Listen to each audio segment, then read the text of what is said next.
Well, hello and welcome to the Points of Interest podcast. This is the most generic podcast on the internet. My name is Josh Hawks. I am the 303 Ninja. And right over there, he is my podcasting partner for life. He is the other guy. It's Mr. Francis Fernandez. That's it? Hey, just a wave? Hello there, Ginger. Wow. Just Ginger's in there already, like ready to go. Look at that. Hi, Ginger. That's awesome. How's it going? Yeah. How are you, man? How's it going? That's so energetic of you. I introduce you and you're like, hey. Well, you caught me off guard when you said I didn't, I waved. I'm like, I said something. I said hi to Ginger. I was saying hello. Yeah, but never mind. Waving doesn't work for the audio folks.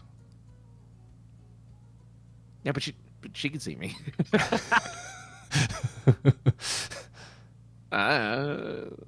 It's So fine. there you It's go. fine. It's fine. Someone can see me. That's all that matters. Yeah. We can all see you, Francis. I don't know what to go from there. What's up, man? What are you doing? What's going on? She's waving back. No, everything's cool.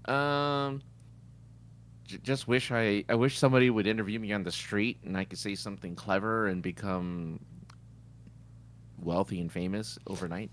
Well, I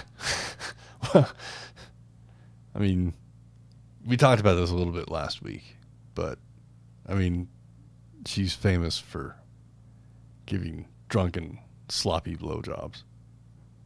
Allegedly. Oh, but they're talking about it.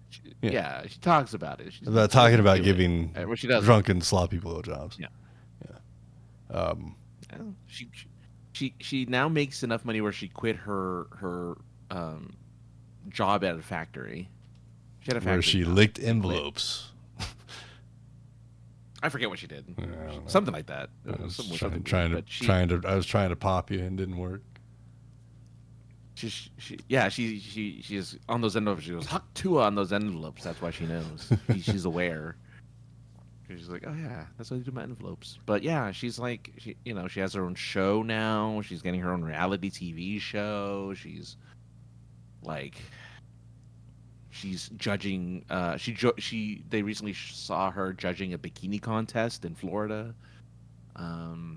Or maybe it was in Florida, but she judged a bikini contest. The jokes are just writing themselves, but go on. But she's been on some talk shows already. She's making the rounds. Her 15 minutes of fame is extending. It's been 3 weeks. It's been 3 weeks, and she's still like talked about. I don't know her name. She's known as the Hak Tua girl. There, Ginger. Don't look it up, but it was just this. There was this woman who got interviewed. So there's this very popular there's this very popular social media thing where guys will go out in the middle of the night, 2 or 3 o'clock in the morning, and interview drunk 20-somethings as they go through the clubs, and they ask about dating and they ask about relationships. And this one particular girl was asked a few questions. She says Hak Tua as an answer for one of those questions, and nice the internet diversion. Fell in love. Nice diversion. Yeah, the internet fell in love with her, and now she's popular for saying one thing that people kind of gravitated towards. So it's our turn, Josh. It's our turn now, I think. Say something. You have to say something clever at a convention. That would help. You know what also would help? You being you said you're my co-host for life. I kind of really needed you. No. Over this past weekend because I as quick as I am, sometimes you're in awe of the art being drawn in front of you, or you think you've written enough questions to get through enough time, but your questions aren't good enough. Good enough. And the answers aren't long enough, so you run through your questions and you're like, uh-oh, I'm struggling now. Where's my co-host for life? All right. But did you have another Brianna Hildebrand situation? Is that what was going on?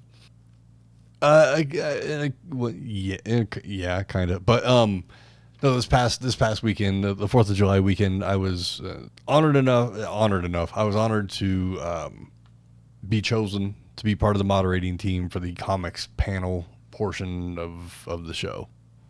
So I got to moderate all weekend, which was pretty rad. I didn't get to see a lot of the show otherwise.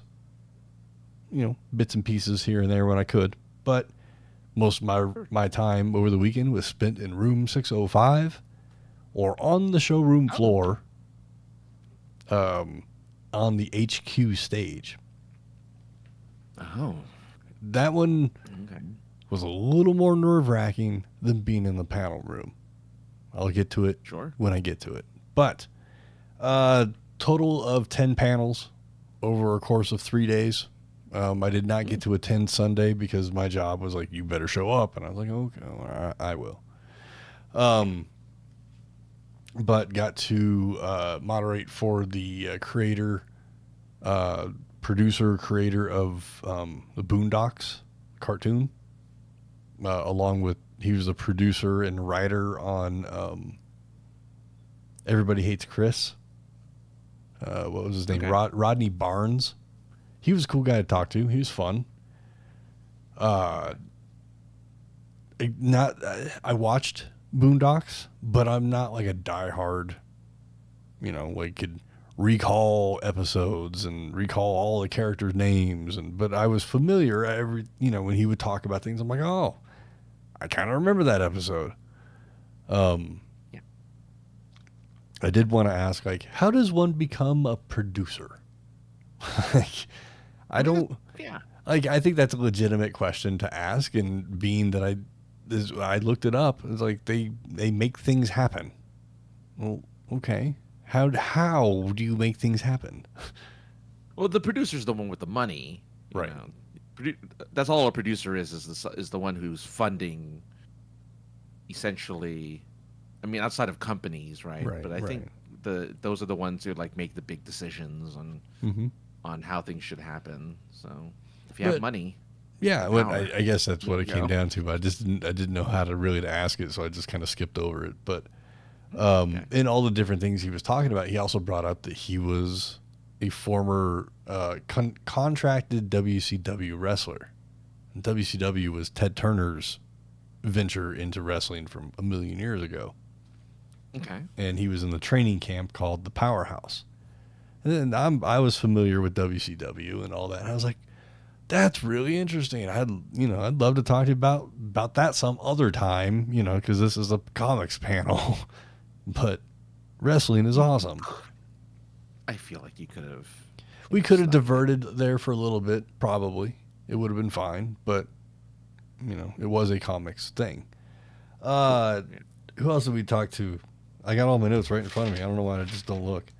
Scott Snyder of comic book fame. He was, that was informative. There was also a guy that was supposed to be there named Jock, Jok, but I think he came on stage with me and they realized that I was the moderator and then scurried off. Oh, that's sad. I'm not really sure. I was like, because I didn't even get to, I don't even know.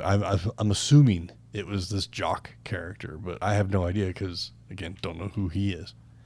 But Scott was fun to talk to. He does more than just writing. He did art as well as when he was younger, but then he was always pretty much a writer, but wanted to get into art type stuff. I have all these recorded, so I'm going to plan on putting these out at some point as well. Not the cleanest of audio, but it's audio. Are you going to include the 15 minutes of that one time you left it in the room? I'll get to that. Jason Aaron, he did the big his big thing was shit. Now I'm gonna forget. He talked about the Hulk a lot. I don't know if he did it or if he was just a fan of it or if it was Thor. Thor is who he talked about. Sorry.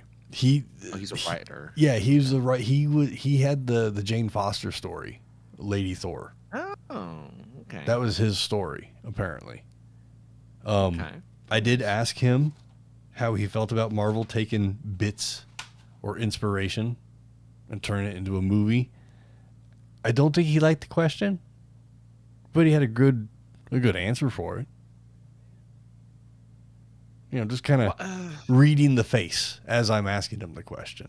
You know, I overanalyze as well, so that's just kind of what I do. How'd you overanalyze? Well, it's just that's I'm telling you right now. Like that's how I overanalyze. I'm like, oh, I thought you overanalyzed his answer. No. Okay. I overanalyze just interactions. Period. Oh, gotcha. Okay. But and then Cami Garcia, who's a writer, and she brought somebody named Tom Zoller with her, so she didn't have to do all the talking. But again, I wasn't prepared for Tom to be there. You know what he does? He's an artist. Okay. I think he does writing as well. But he was most known, I think, for My Little Pony stuff, I believe. I could be wrong on that. Yes. Okay. He is known for yes, he is. Yes. So that I wasn't prepared, but like the questions, all the questions that I kind of wrote could work for a couple people, you know, that were of the same ilk or whatever, same kind of genre. They were generic enough, you mean? They were generic enough. Okay. On that Which is note, a smart move. It's a smart move to do as a moderator. So well, you're doing the right thing. Also, you hand me a microphone. You put me in front of a crowd, even though I'm nervous. I am going to talk about this show. So that's how every panel started, was with me selfishly plugging the show. But I modified it a little bit. Modified because you weren't there. Okay. You weren't there to give me the oh God look and sigh and don't tell me, oh, please stop doing that. You're embarrassing me. No, it's not. It's moments like this where I wish we had like a one-stop shop. You know, we should really make a link tree. So then you just use the link tree and you can see it all. You know. So, but how I modified it was like, it's the most generic podcast on the internet, so it kind of makes me the best person to ask, you know, to moderate for these panels because I have no particular fandom. Did you say that out loud? Really? Yeah. Oh, interesting. That's an interesting thing to confess to these people. Is that, well, I don't have a specific fan. Oh no, I guess that's pretty good. You know, because then, you're a fan of everything. It's kind of by saying that, right? In a sense. Yeah. And it got a pop. It popped the crowd at every single one. Good. So I say it was a good move. I think so. I think so too. We need to make cards. You and I need to make some business cards, I think. Or things we could pass out. Yeah, something. Hats. But the one that I was the one that I was most excited for over the entire course of the weekend was the panel with Guy Gilchrist, who was the character designer for the Muppet Babies. And Jim basically gave him the entire project.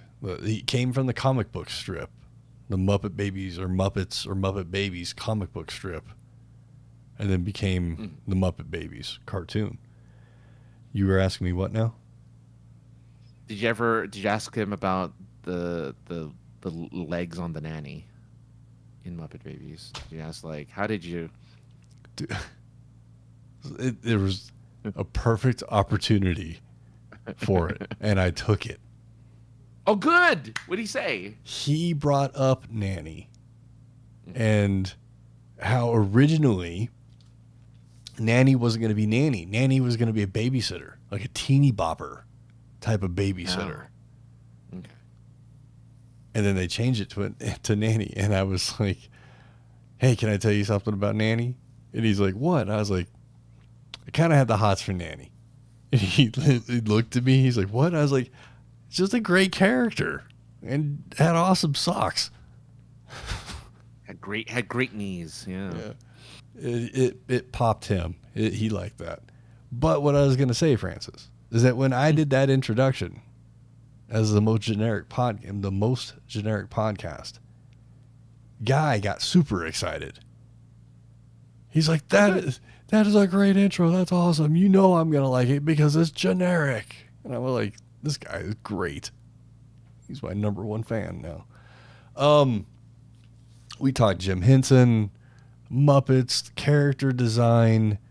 I reached out to our buddy Jay, Mr. Jay Fosgett, because he is very closely tied to the Muppets as well.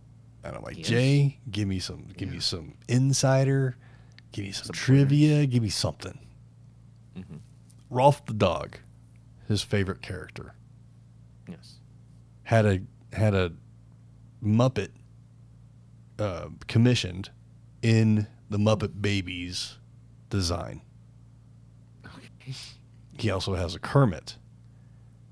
Oh. So we kind of talked about. He brought the Kermit to the panel, and he showed me this and that, and he did a little bit, but then he actually like stuck his hand in there into Kermit, and he goes, "I'm gonna be honest. I'm not a Muppeteer. I'm not I don't do impressions, but wait, he's the voice, right? Oh no, he drew him. He just did the character design. Okay. Yeah. He goes, Kermit looks at me. Guy Gilchrist and the crowd ceased to exist. No. It was just Kermit looking at me, who's designed in Muppet Babies design. So it's not, Muppet Kermit. So it was a Muppet. He wasn't wearing Muppet a diaper, but the face, well, it's really the eyes. Right. They're bigger, I'm guessing. A little bit bigger, and they're designed as the Muppet Babies frog eyes, as opposed to adult Kermit eyes. Okay. And as he's the guy's doing the fucking Muppeteering, but he's like, look at my eyes, and I'm like, I can't look at your eyes, Kermit. I'm gonna cry. Right. I didn't say that, right? But he's like, he's doing Kermit things, and he's got the hand movement, and I'm just like, hold it together, Josh. Adult Josh is in control. 6-year-old Josh cannot control and start crying, because that's what I want to do right now. Yeah. Even just talking about it, like hairs, right? It was cool. It definitely helped that he was like all excited for the intro and excited to talk to me, and it most comfortable. Not the most comfortable I've ever been in a panel, but made me very, very comfortable. Did you get his contact info? Or will you be able to like have him as a guest on this show? I don't think so. I don't think so. But it was a lot of fun. I gotta find my page. It's just a lot of fun to talk about Muppets with somebody that was like in there doing it, a part of it every day. That's the closest I'll probably ever be to Jim Henson at this point. I was gonna say, yeah. I mean, how great if you had connections for you to do like a cameo as a Muppet. You have your own little Muppet to control. So Jay Fosgett. But I don't know how connected that dude was, so I don't know. I mean, he's still fairly connected, I'm guessing, because he's traveling as, someone connected to the Muppets. But, right. Jay Fosgett drew me as a Muppet. It's in his portfolio. Yeah. I'm not saying that he would submit it, but if it ever did, and Muppet Josh ever got created, I would just retire. Broke as hell, but I would retire because fuck it, man. Like, you don't need to work once you become a Muppet. The funny thing is, I could totally see what your Muppet looks like. Like, well, you look like in felt. Huh. Like it'd be great. You have kind of like the aesthetic for like you would have a very distinct Muppet. You have a distinct look. You have a distinct Muppet to reflect that. So I would just hope that like they would just figure it, do a pinky pull, for the eyebrow, for the one look I have. Oh, well, yeah, because you have since you have the internet's eyebrow, you don't have the you don't have the people's eyebrow. You have the internet's eyebrow. Nice, I love that. But yeah, it's just a real amazing experience the whole time. It was, Francis, firsthand how much I freak out over these things, and they always turn out decent. Every single one, even in the dumpster fire of one particular one, like it still came out okay. We're both not professionals. No, neither of us do this for a living. We're not journalists. Like we're not part of any. We're just two guys who do this thing. So it's not like we get this opportunity very often. So when you do, it's nerve. Of course, Of course, it's gonna be nerve-wracking. Yeah, I mean, we on the press side of things, the media side of things, I think we got that fairly covered as far as like reporting on things, taking less pictures nowadays. Just especially when I spent all weekend in a panel room, like right. Not really taking a lot of pictures. Well, we don't. But look. But we don't always have the access that we need that for the stuff that we're really interested in, to talk to those people that the projects that we're interested in are a level that we can't get to that level quite yet.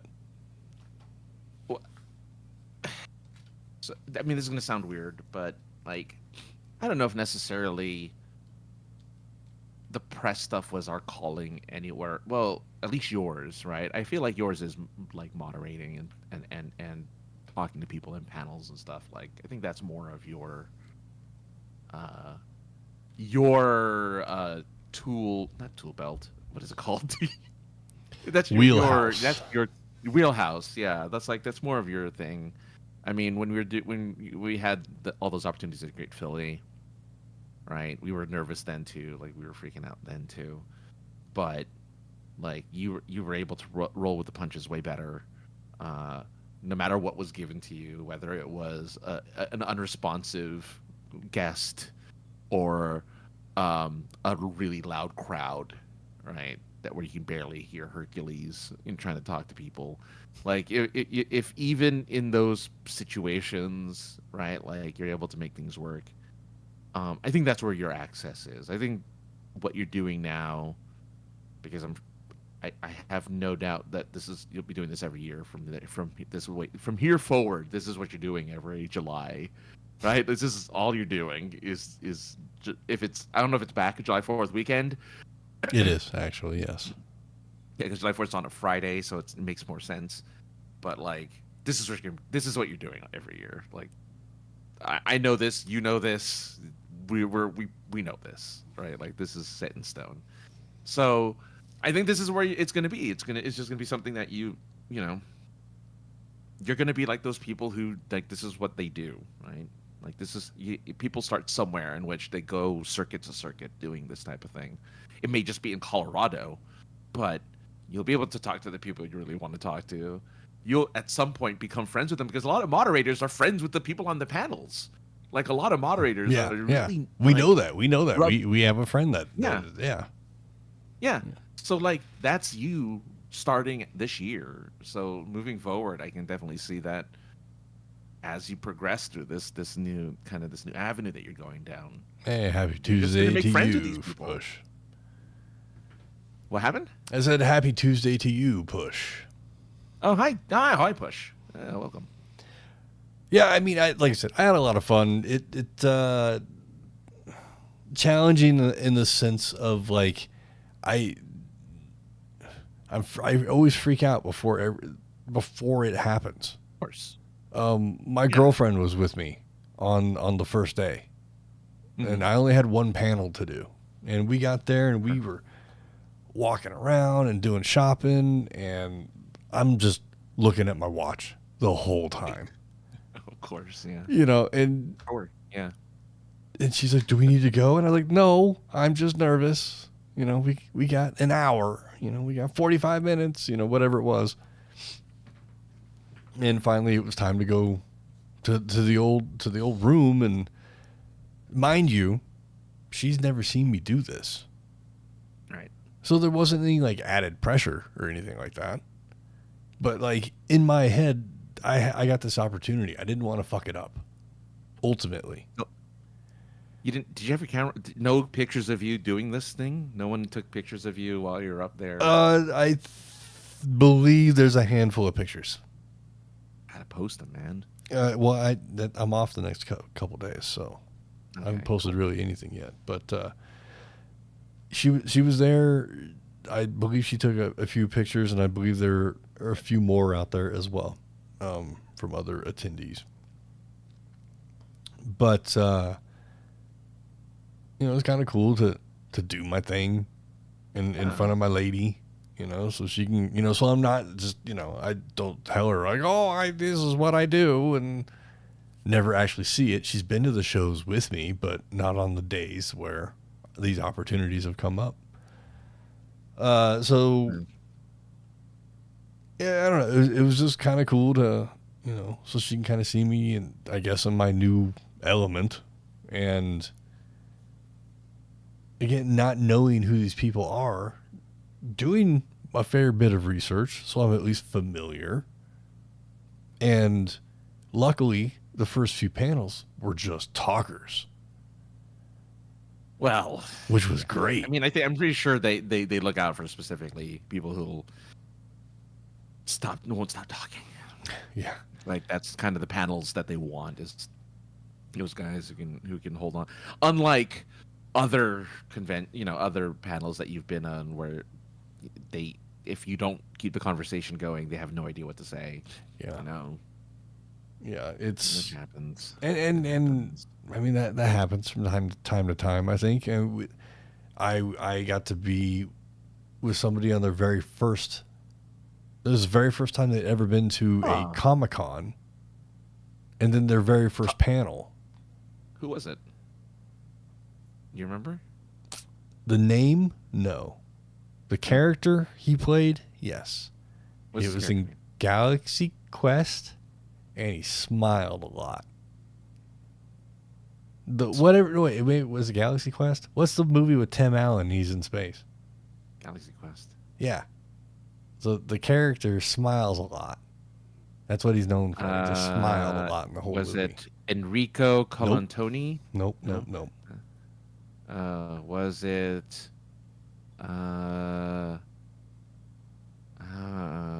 who smiled? Like he smiled. Like he was the one who smiled. Was he one of the main characters, or was it an alien? He was an alien. He was an alien. Tony Shalhoub? No, it wouldn't be Tony Shalhoub. It wouldn't be Sam Rockwell. No. All right. Well, whoever he was, I'm sure he was great. No, he was fun to talk to. He was really nervous beforehand. He didn't really know, like, you know, how to be at a Comic-Con or what really to talk about. Jed Reeves. Well, why was he? Jed Reeves. So why was he at a Comic-Con? Because that's what celebrities of A to D list do. When they need to, I don't know. I don't know how you get on a Comic-Con tour as a celebrity. Jed Reeves. Oh. He's in stuff. Yeah, he's been in a bunch of stuff, but he'd never been to a stuff. Yeah. He hadn't been to a Comic-Con or done a panel before. Oh, he does a lot of nerdy stuff too, which is so funny. So he was uncomfortable. That was, you know, early in the moderating path. So, you know, there's two nervous dudes on stage trying to work through it, and we had a good time. What did you guys talk about? Him. It's always about the person, right? Well, yeah. I mean, like, okay. Well, good. I'm real. Is he? He looks British. Is he British? I think he just likes Scully caps. Oh, okay. He just looks like a British guy. It's based on his face. Well, okay, fair. But it was But value. So thanks. Oh, thanks, Push. See, oh, there you go. but no, just overall, just an awesome experience. Good. Getting to the few friends that I did get to see, traveling friends. When I told them what I was doing for the weekend, all gave me all the support in the world, much like you do yourself, my friend. But like, our friend Nikki Rapp of voice acting fame, she was there with her partner, and the both of them were just like, dude, you got this. Like, don't worry. It's fine to be nervous, but you got this. Stop being stupid. And I'm just like, yeah, it's fine. Yeah. What?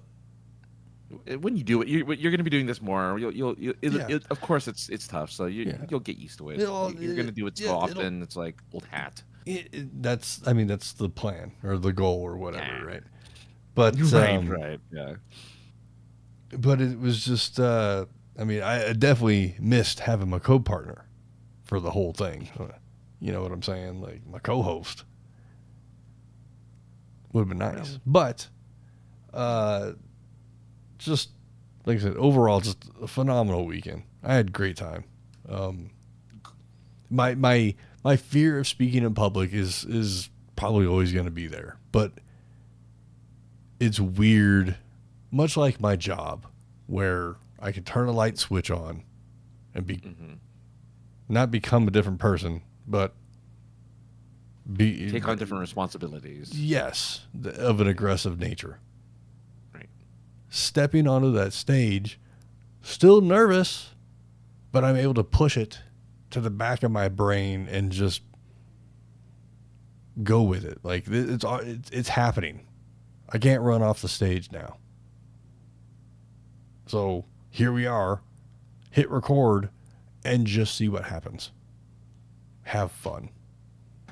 So, the big question I have for you is, do they have a staff room like they do a press room where they serve you donuts and coffee and bagels?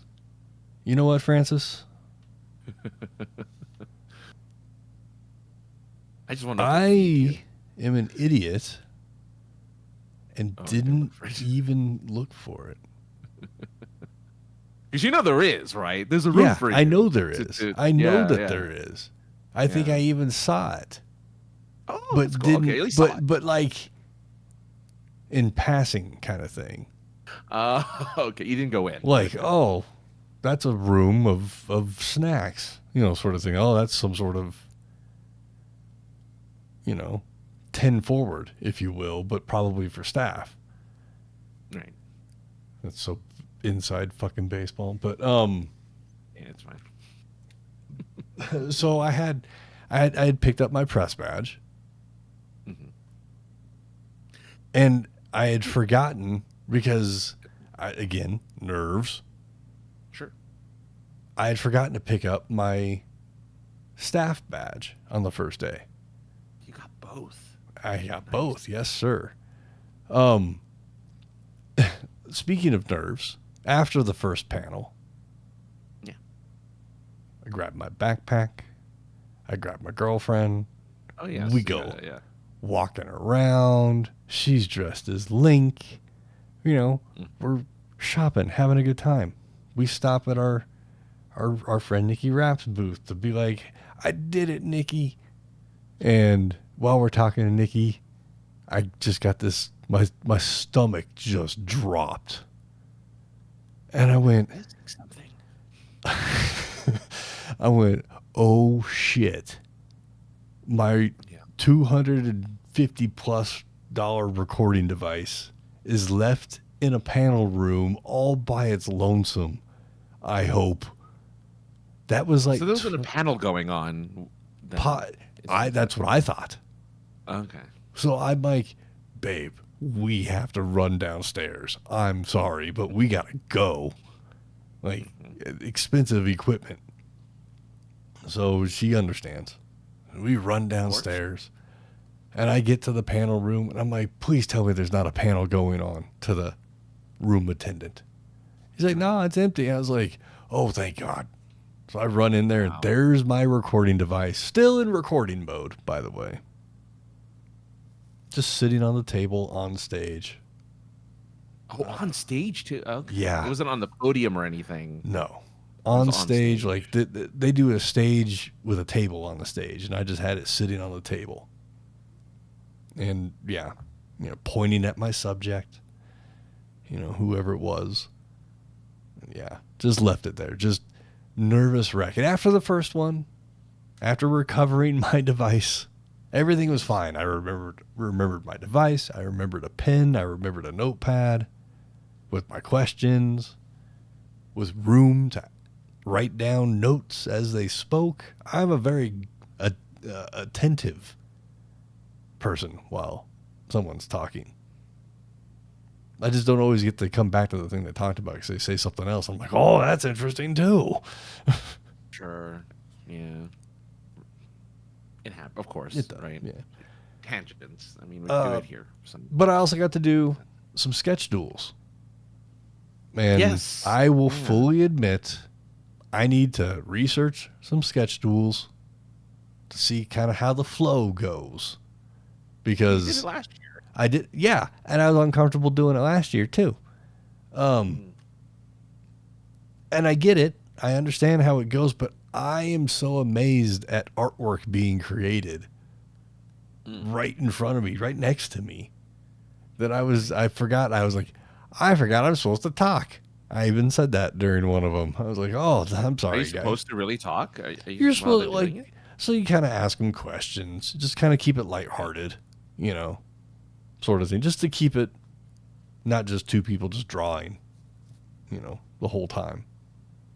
You don't have to do color commentary, right? Where it's like, again, wow, look at the way they draw curves. Oh no, but I did ask one guy. I was like, okay, so artist X is over there. He's got a tackle box full of pens. You got 2 pencils, an eraser, and a Sharpie. What's up with that? Is there a winner? No, the winner is the crowd, because then they do raffle tickets. Everybody that's in the crowd gets a raffle ticket. You raffle the art off at the end. Oh, did they have to pay for the raffle ticket, or they just get it for being in the panel? Yep. Yes, sir. You show up, you get a raffle ticket. And then the crowd participation is, what do you want to see the artists draw? Now, as I stated before, I did a few on stage on the show floor. Those were the sketch duels. And it was cool being on the show floor.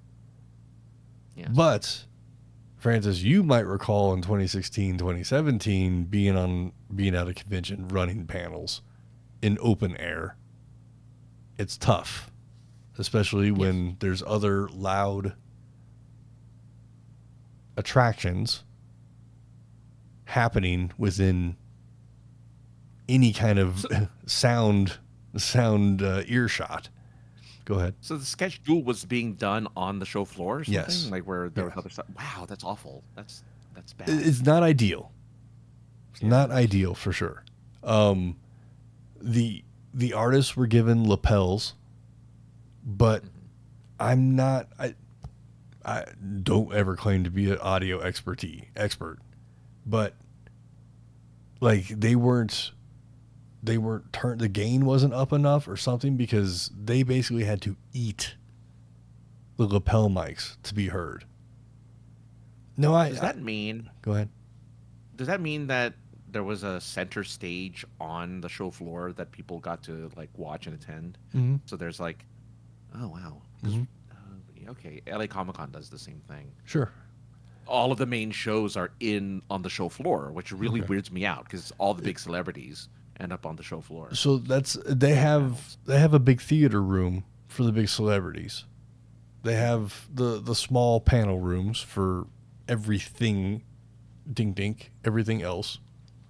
Mm-hmm. Excuse me.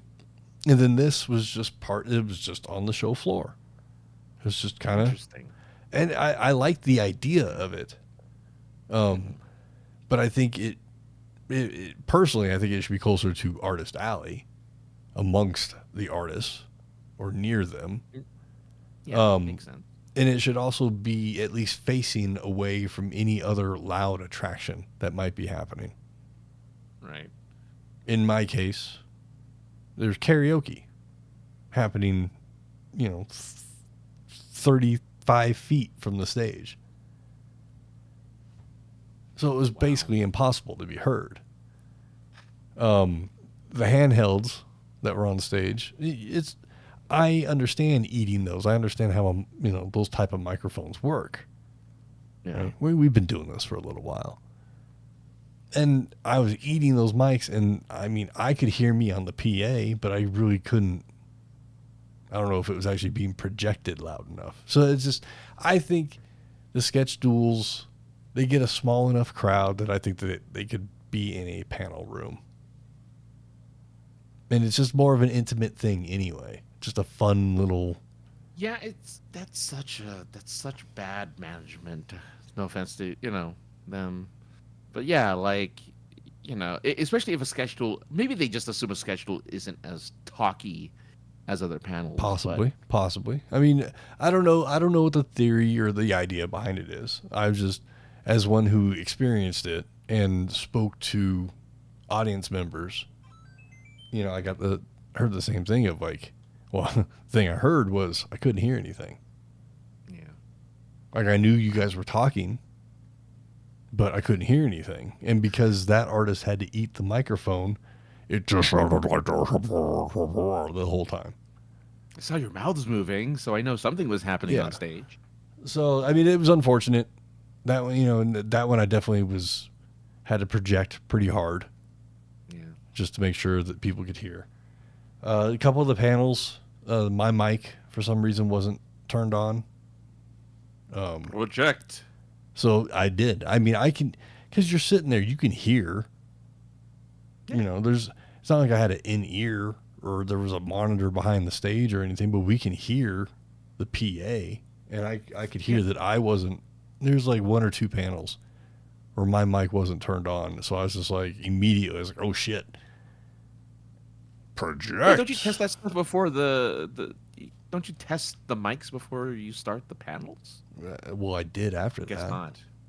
I gave him a little, after that. little tippy tap after that. Yeah. Check. 1, 2, check.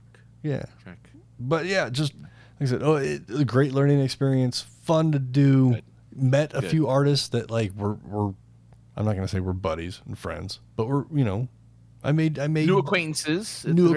With people. The Rodney Barnes guy from the Boondocks. He was like, when you post this, definitely tag me, man. Let me know. I'm like, oh, that's awesome, man. Thanks. And one of the artists that I met, he's like, I'll be on your show. Why not? You said it's generic. I can do generic. I'm like, good. So yeah, it was fun. It's a great time. Good. Definitely go when it hits your city. And then Francis, I meant that for the people. I don't think FanExpo comes to California. No, I don't think so because you guys got your own shit.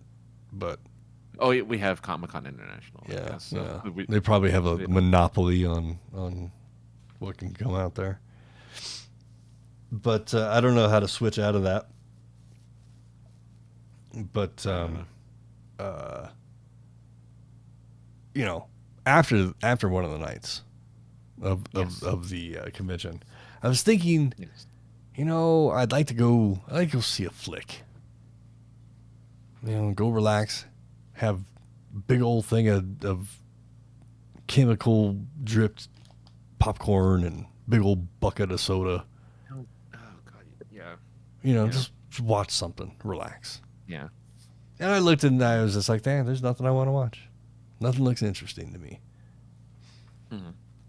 Francis, why don't more theaters show more retro movies more often and in more cities than LA, Chicago, and New York? Because no one will pay for them. I would go see the shit out of Ghostbusters or Gremlins or a fucking Police Academy. Even I'd go see Police Academy in a theater. People, I hate to say it, but like the movie theater experience is dying. It Like, is. It's not a thing people really want to do, and I'm one of the few people who are like, send me to the theater, right? Like my local theater here is showing a bunch of indie films. They're not like your oldie, like a Ghostbusters 1986 or something, or 84 or whatever. Like it's none of that stuff. But it's like movies you've never heard of before that are just they're like, yeah, we have no one's watching like the blockbusters. We're just gonna put in these smaller films in these single theaters, and maybe it'll sell out. I mean, I went to watch a movie that was that's it's an Apple Plus Hmm. movie. Apple So like I Spotlight got or to see it whatever in the fuck they theater. call it. No, it was literally an Apple movie. It's Oh, an okay. Apple in the beginning. Okay. Yeah. So it wasn't even just like an Apple Spotlight, or it wasn't like a spot like one of those weird films. It was like Apple made this movie, and I watched it. It was good. Fly Me to the Moon. If you get to see it, I think it's a good movie. About about Apollo 11. Mm. It's a romantic comedy, weirdly enough, too, but it's mostly Okay. mostly a drama. But it's like I it's not even like- a drama; it's a comedy. It's a like- comedy drama with a little romance in it. Wasn't 11 the first ones that landed on the moon? You did the first, yeah. So the premise of the movie is Scarlett Johansson plays a marketing woman, not a con artist. She's a con artist, but a marketing woman who who the government hires to potentially create a fake moon landing in case they don't actually make it to the moon. So that's the premise of the movie. It was good. Anyway, so I think and old movies can be seen at home on streaming. Sure. That's You're probably you're why not they wrong don't- there. You're not wrong. Yeah. But like, my mom and I went and saw Smokey and the Bandit in the theater. I think last year or the year prior, when it was like that Criterion or whatever. Where the guy sitting in the big rocker chair tells you about the movie with his cool specs and his interesting facts. He's always he's the one host for all the Criterion movies. Criterion. Yeah, I can't tell you how many times I've went and seen Transformers '86. Because it's in theaters like almost every summer now. Every few years too, they do. Like this year, I think in November, they're doing Blazing Saddles. No. So yeah, they did it a few years ago. I saw it in theaters like 5 years ago, and then they're doing it again this year for the 60th anniversary. Oh my God! So they're doing Blazing Saddles in theaters. I'm going to that. It's of course a Phantom event. I think that's what it's called, Phantom event. Yeah. So it's one of those. So you go ahead, go watch it. I mean, I've Godzilla Godzilla a bunch of times. I've gone and seen those, or not. I've paid for tickets and then gotten them refunded because I couldn't go because of work. Yeah, I love that type of shit. I just wish it happened more often. That's all. I'm with you. And if you find the right places, you're right. If you live in LA, you're right.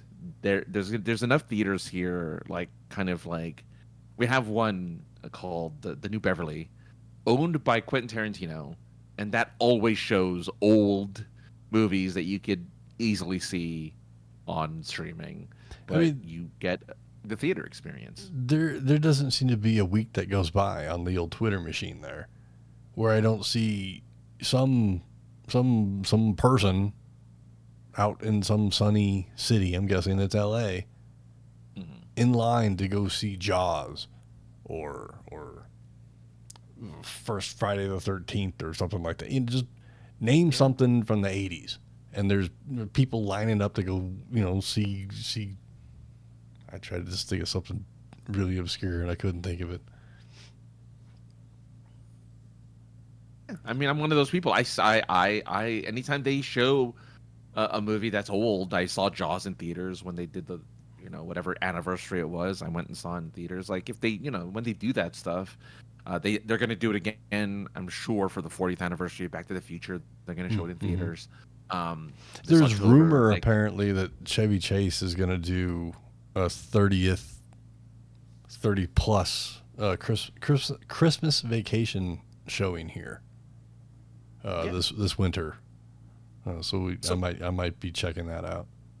I was gonna say, you live by a major city, so I feel like you probably will get. I mean, you just have to look at the right theaters, but Yeah. I'm sure you get a lot of old I'm movies. sure there I'm is. sure you It's get like, just it's something I didn't really think about and didn't do any yeah, research. I was just like, oh, you know what?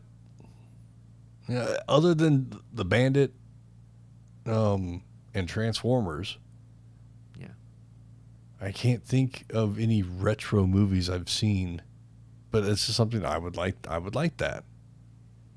Yeah, no, you should totally. It's fun. It's like a fun. It's fun. It's a fun experience to be in a movie that hasn't been around forever, and with a crowd that is probably much like I was seeing it for the first time. You know, like I never saw Jaws, so being in the theater to see Jaws for the first time with a bunch of people who've seen Jaws for the first time, it's like, oh, that's where that like. Oh, that's where that comment comes from. Oh, we do Hmm. need a bigger boat. I get it now. Okay. Oh, that is a bad hat, Harry. That's funny. That's one of the, I forget, J.J. Abrams' production company or somebody says that in their little intro to their production company. It's like, oh, I get it now. I see. Okay.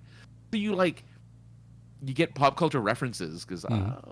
you get to see the movie. Oh, So I dated yeah, a chick that was a bit younger than me and knew all the memes but didn't know the source material. So I was like, I well, mean, here, a yeah. lot of them come from movies. Let me show you this movie. Well, you were. I don't know if I forget if you mentioned it on here or not, but you knew someone who was the one who didn't know who I Love Lucy was or who Lucy was in I Love Lucy. Like they Yeah. were looking at a meme with Lucy, no idea who she was. Like, oh, she's an icon. Yeah. Oh, it's sad you don't know who this icon is, right? And it was colorized Lucy, so it was like I think that was like what Oh, 60s uh, or maybe early no. Well, oh 70s. yeah, it depends. Yeah, yeah, yeah. If it's the We Love Lucy stuff, Yeah, then yeah, it I was in don't the know what the '60s. show. I heard the voice and kind of Yeah, looked over and saw the fiery red hair in color. I'm like, oh they did. yeah, They well, that's Lucille Ball. And he's like, how did you know that? I was like, because I know things. they did colorize her '50s show. Hmm. Some of the episodes, I think, even the whole season. I think, or all 180 plus episodes, they did colorization of the show. Hmm. But yeah, yeah, in this, yeah. So that I mean, it's sad, but um, I say, yeah, dude, go find them, go hunt them down. Yeah. That's all I do now is like I hunt down obscure movies or concerts or stuff like the average person isn't going to look up, Hmm. and I usually will find something that's like, oh, I'll attend, I'll go check this out, like because there's a lot of hidden gems. Oh So yeah. There's yeah. a guy that was here recently, MC Chris, uh, Mm. famous Hmm. for Adult Swim, famous from Adult Swim. He was here in Denver. And I asked the girlfriend, I'm like, hey, you get tickets to a lot of shows, like some stuff I know, some I don't. How would you like to go see something you probably know once I tell you, but Yeah. weren't aware of prior? And she was like, I'm game, let's go. And unfortunately, financials, Sure. you gotta be an adult. But even trying to justify it, I'm like, okay, outside of like 3 songs from MC Chris, like there's not a lot I like from the guy, but it would have been fun to see. But it wasn't Yeah, I'm not. it wasn't a big enough need or want to risk financial issues. So it was a missed opportunity, but you know, Yeah, I'm sure I should one that will repeat that. come. And Go ahead. I would just say during this economic times, the do it sparingly. You don't go. My advice isn't to just do all of it. Like but I mean, yeah, go do it sparingly. But it's out there. Yeah. Um, but that's all. I mean, like it's nice that it's out there. Well, Your favorite movie is being played somewhere. I would hope so. I would hope so. Well, something that you just mentioned, Francis, kind of, you didn't even realize it, but You mentioned frugal. I did too, I guess. And I got the hiccups. But being frugal is great. We should be frugal. I should probably be more frugal in life. It's just in general. Yeah.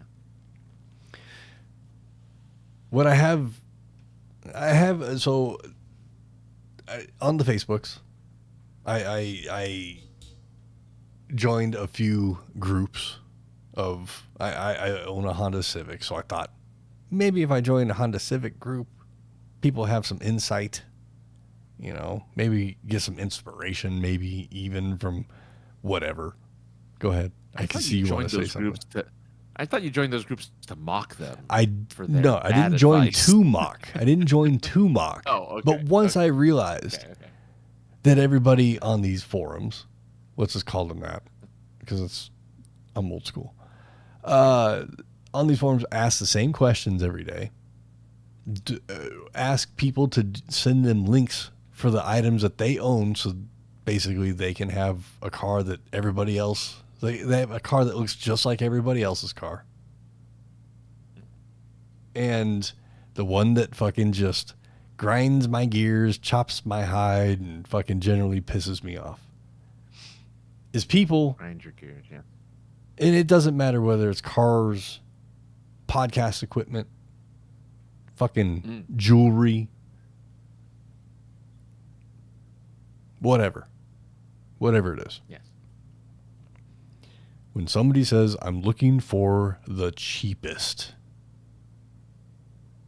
bleh. That phrase just gets under my skin. And I don't know why. Why? I don't know why. Oh, okay. I really don't. But to me, and maybe that's my own fucking, a fault of mine that I need to work on. But when I buy anything, I buy a little bit more than what I need. Right. Sometimes I buy way over what I need. And then I can grow into it, which is really what you should do if you buy, especially if you buy tech. You should probably think a little bit ahead. Well, that's called future-proofing. You're future-proofing your tech. Yeah. I remember computers before 1999. So, shit, look at that. Someone just joined us. Who is this? Hello, person who joined. Receiving receiving Ajudio.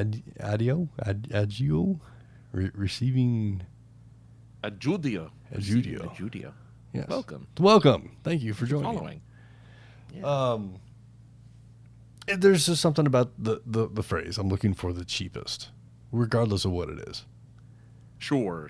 My thought on that is if you buy something that's the cheapest, you're going to be having to buy it again or buying something else to replace the thing you just bought because you decided to be a cheap ass and get something just to get it, as opposed to waiting and buying something of quality or, in some cases, above what you need.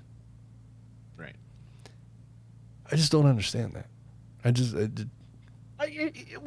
I mean, no, look, not everyone can afford everything. No. So when you can, yeah, sure. And plus, a lot of people are very much instant gratification. I mean, we live in a world of instant gratification. Mm-hmm. So this does kind of make sense. Like, well, I kind of want the thing now. I don't really want to wait. That's why we're all in debt. Like, we're all in debt because we couldn't wait. None of us waited.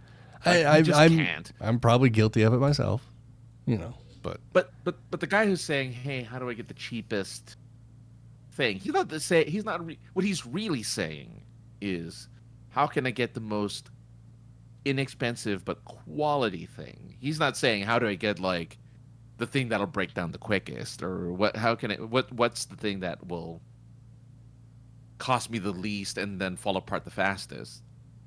But I think it's implied that whenever we ask for, like, well, what's the cheapest thing in this thing, we're not looking for, like, the cheapest thing that you can get on Temu or Wish. Oh, okay. At least you went there. I was getting ready to throw another company under the bus, but you went You went there, so okay, cool. More What other justified. company were you gonna do? Harbor Freight. Oh. I mean, right, sure, yeah. Like, but you know, those companies, right? Like, we're not saying that. Right. It's more of okay, but yeah, I mean, people want stuff now, and people don't want to spend the money. And I think there's also an idea that just because it's expensive doesn't mean it's good.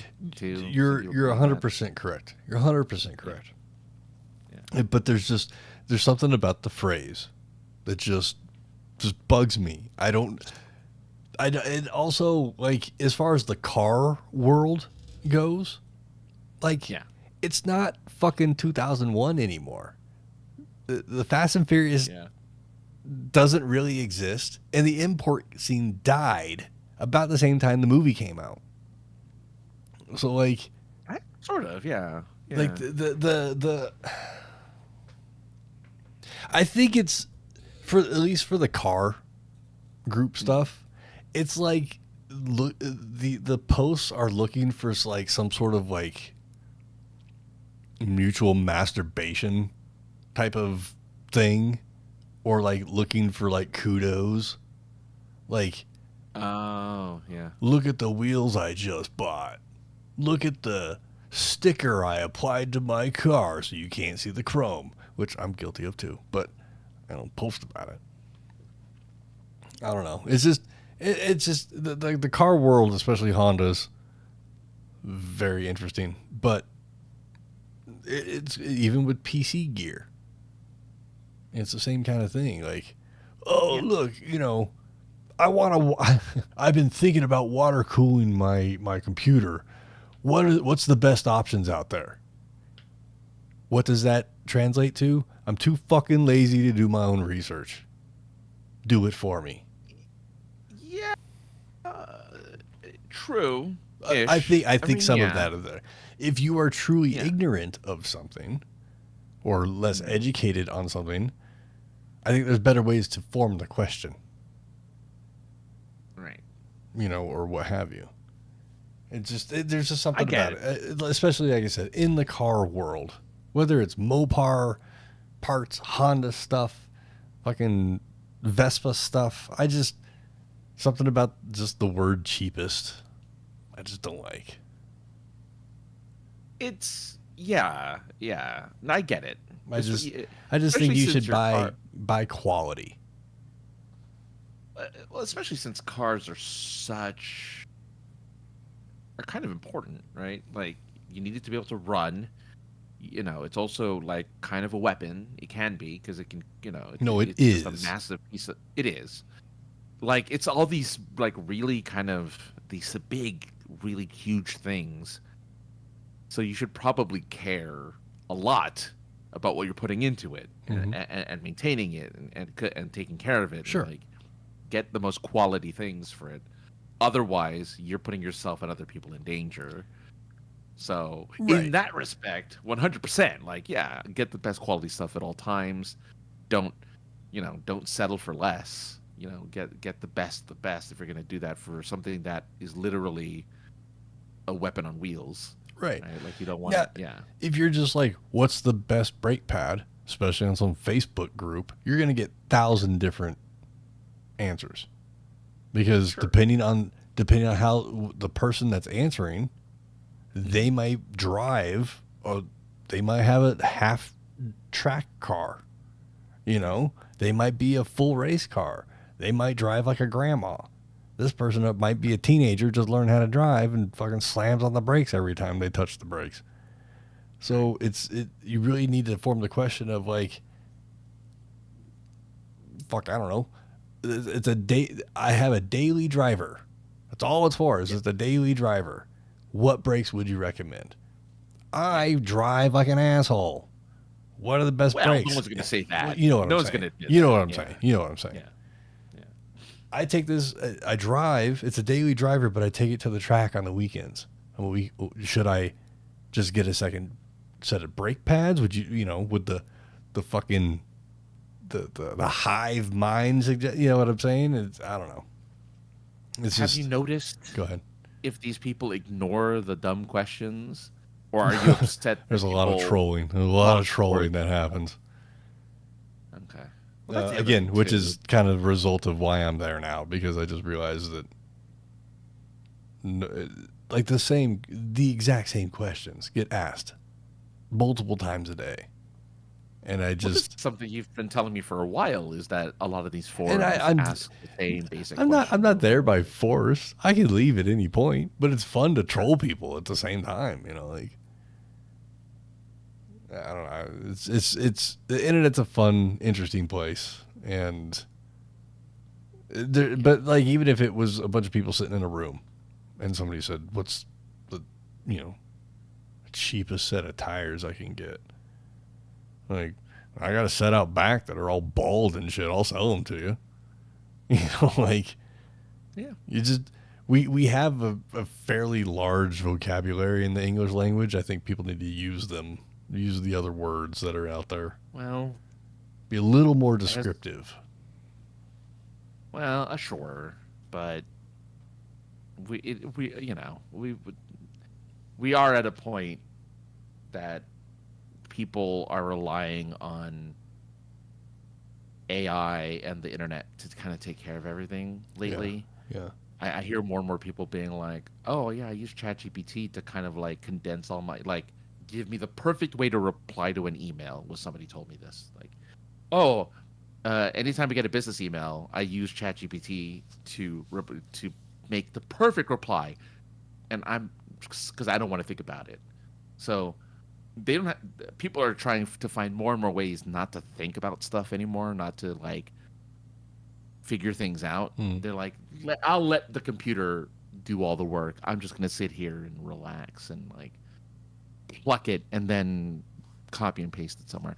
So when you're saying people are asking dumb questions and aren't expanding their vocabulary, they don't have to, because the internet and AI and all that stuff is being like, don't worry, we got you. We can take care of that for you. Like you don't have to think anymore. You know, that there's the new iPad is coming out, and they're like, hey, watch this, and they're doing like math on the iPad. I saw that. Like I saw that, and like making pie charts and shit with the math, and we all know how I feel about the Apple, but man, I watched that little tech demo I think about 1,500 to 1,700 times, and I was like, that's pretty cool. I'm impressed. But now you don't have to think about it, though. You never have to think about it, right? Like if you're a high schooler having to learn math, you never have to think about it anymore, because the iPad will do it for you. You know, oh, this math problem, don't worry about it. The iPad's got you. Oh, anything, just the iPad or Apple or Google, whatever, Gemini, they got you. Don't worry about it. They got you taken care of. Freaking Gemini. Stupid Gemini. I hate Gemini. I mean, it came after Apollo. What do you want? No. Jeez. Points? Mm-hmm. Okay. I don't have a button, so I can't press it. You have the button. There you go. That's a space joke for all of you out there that didn't get that. But yeah, it's retro gaming, car parts, computer stuff. I just think like change the verbiage from cheapest to like best value, bang for the buck or something like. Yeah, which I do believe that's what they really mean. I do believe that. Like, I think that's. I'm not an idiot, but I'm literal. Yeah. I'm a very literal idiot, and when I see those words, that's just where my brain goes. You're looking for something that costs $20 because you just want to have it on your car so you can impress some internet nerd that thinks he's Vin Diesel. And lives his life 10 seconds at a time. I don't see. You're right. I don't see. They used to have like, and maybe I'm just not around to see them, but I used to.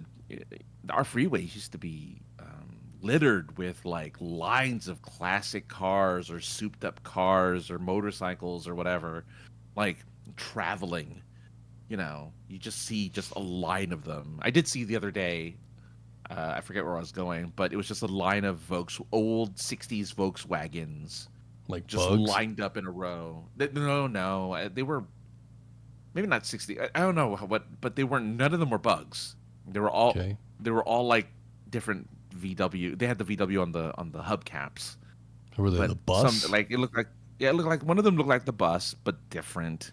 Like they were What, all kind of modded in some way. what about the But thing? no thing. No, I love the thing. Okay, I No didn't know if you were thing. aware of the thing or not. Yeah, the thing is like an off-road sort of looking Kinda, yeah. thing. Some sort of like Kinda. fucking African fucking safari vehicle or something. Yeah, exactly. Like an off-road. Yeah, definitely. Yeah, there was But a no, no. vehicle actually called, I don't know if it was actually called the thing or not, but that's what it's Uh, known as. I think it is called the thing. I think it says, oh no, it's a Type 181 is what it was called, but it's also known as the thing. Yeah. It's pretty cool. It is. You know what else is pretty cool, Francis?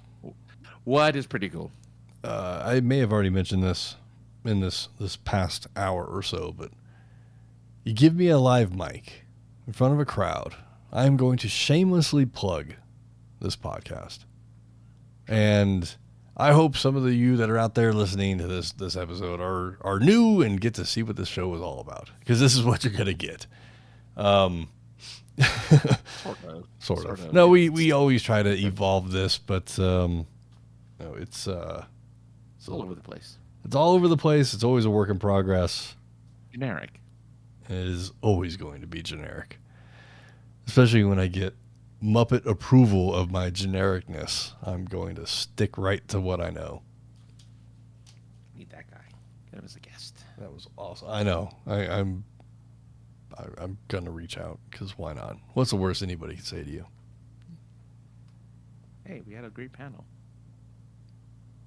Or we got weird feedback.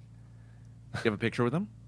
Yes, Francis. That's the one thing I did do, because I was there. I was going to be there alone as well. I needed to document this. What I wanted to do is actually have a new stabilizer arm thing. What do they call it? Gimbal? Oh, a gimbal? Yeah. And I couldn't find my old one. So I wanted to set that up. Didn't. So I made sure at the end of every panel, even if there was 1,600 people in the panel, that I got a picture with them. Okay. So I at least have that. It was funny Have a because picture. when I took the picture with Rodney Barnes, the Boondocks guy, I didn't realize how tall he was.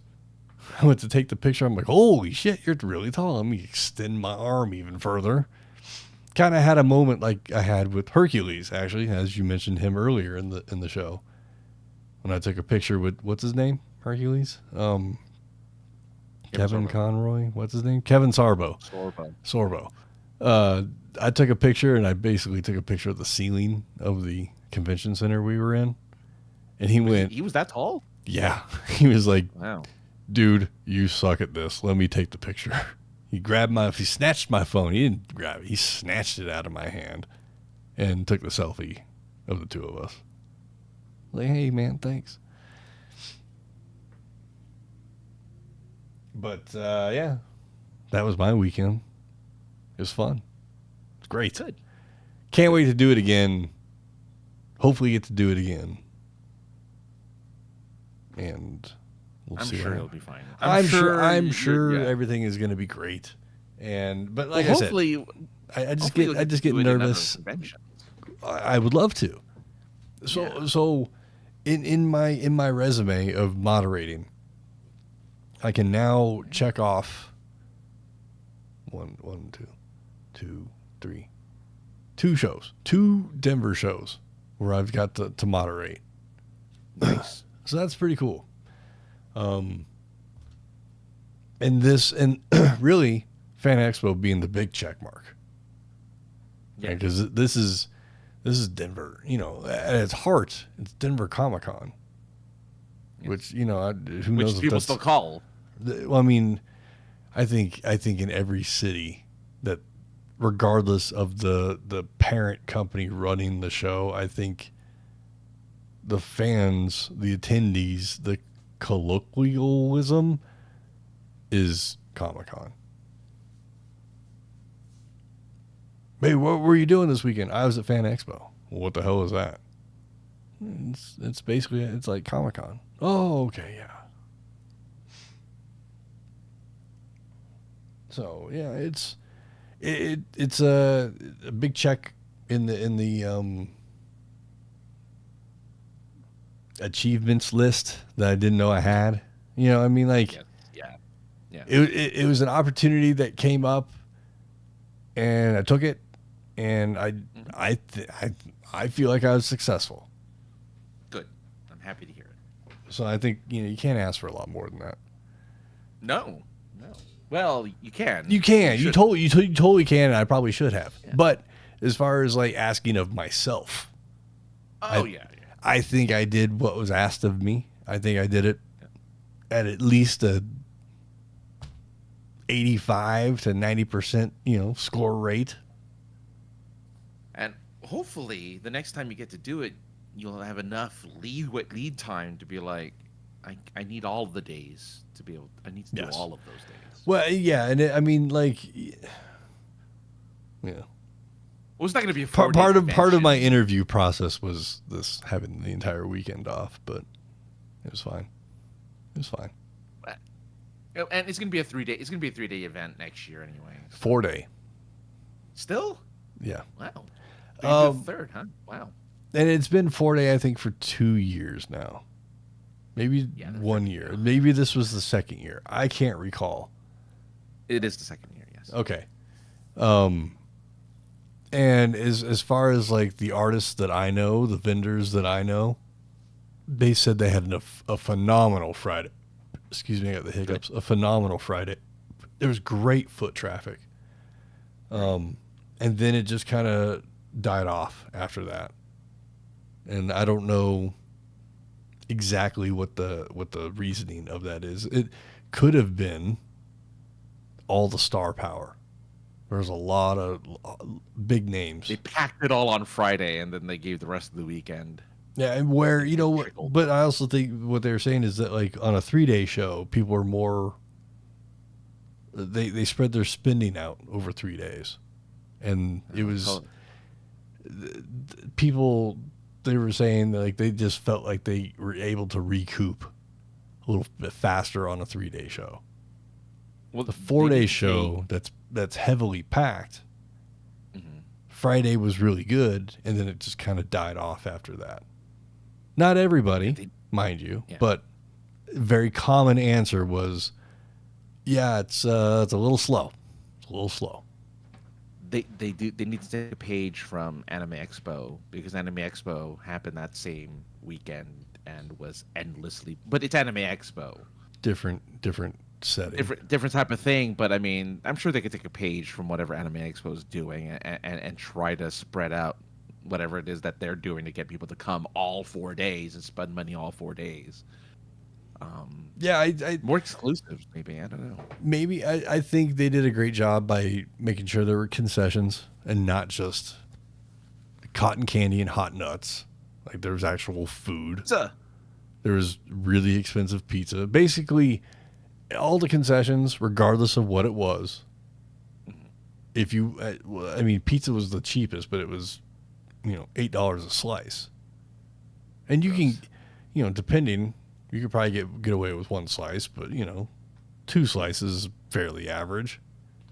So basically everything was $16, which isn't horrible by any means, but pizza could be sold for $1.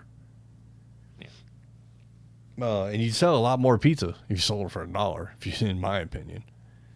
Sure. But that keeps people in the show where in years past, regardless of who owned the show, there wasn't as many. If there wasn't a lot of concessions or any, people left. They strolled through downtown to get food because there was nothing inside the convention to keep them there. Subway. If we were in Seattle, that was Emerald. That was Emerald Center. Yeah, right. That was Emerald. Yeah. For the uninitiated, if you're ever in Seattle, and especially if you go to their convention center, which is drawing a blank on my brain right now, just outside the convention center entrance is a Subway. Just inside the entrance of the convention center is a Subway. About a block away, I think north, is a Subway. About 2 blocks after that is another Subway. Francis and I know this because we purchased Subway while going to meet friends and passed 2 other Subways on the way to go eat Subway with our friend. Ridiculous. Yum. Especially with all the Subway I've eaten recently. It's just ridiculous to think back at that. But that's really all I have for this week. It was fun. It was a fun, convention-filled episode of me saying it was a lot of fun over and over, but I don't know, how else to explain it. I sit there and bitch about people not using vocabulary, and I myself don't use enough, but I just getting the opportunity to not only throw myself out there and try something. Good night, Ginger. Especially, yes, good night. Just try something, and for a company to be like, who the hell is the 303 Ninja? Well, let's sign them up, give them a shot.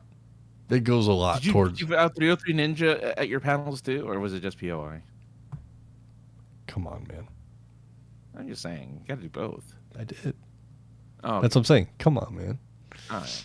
No, I think I just did Josh Hawks. Oh. But everybody was coming up and asking and trying to figure out Twitter. Because you could have just gone up there and be like, hey, everyone, welcome to the panel. I'm Josh Hawks, the 303_Ninja. Right. Right. Just want to let you know that's my @ and then go on to the panel from there. Yeah, I think I said it makes me the perfect, the most generic podcast on the internet, which makes me the perfect host for this panel because I don't have any, main interest. But nobody cares about me. We're here to talk to blah and what they're into. It was cool. It was good. Yeah. Well, I'll put them all out there as long as they sound okay. I'll put them all out there as a bonus content or something. Yeah. If you join the Patreon, that I need to actually launch. But Francis, it's that time. Where can people find you on the internets if they would like to do so? Well, I am Francis, also known as the other guy, at AKA the other guy, on all of the social medias.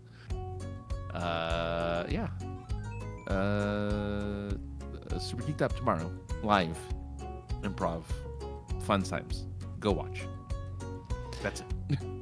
You should go watch, because watching my friends do this over the years has been a lot of fun. I've gotten to do it too, and I'm not an improv guy, but I try.